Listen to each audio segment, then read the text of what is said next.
Заев утре ќе пие кафе само со Ахмети и Села, доколку не ги стави предвремените избори на дневен ред. Од ВМРО ДПМН и денеска потврдија дека Мицкоски инсистира да се разговара и за таа тема и дека нема да се предомисли. Како што пред неколку дена најави председателот, нема да се појави на лидерската средба. И доколку има некаква лидерска средба, таа лидерска средба ќе биде само за разговор за предвремени парламентарни избори.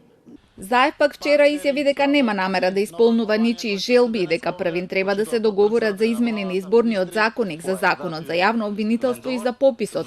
Неговиот коалиционен партнер Ахмети покажа загриженост поради објавувањето на бомбите за Дуи, но какви ќе му бидат позициите на утрешната средба од партијата засега не откриваат.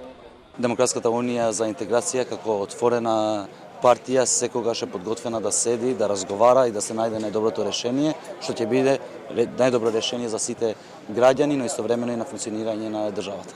За сите прашања што ќе се најдат на дневен ред пред лидерите утре е потребен политички консензус и двотретинско мнозинство. Доколку не постигне договор со Мицкоски, Заев ќе мора повторно да преговара со независните пратеници за да ги обезбеди потребните гласови.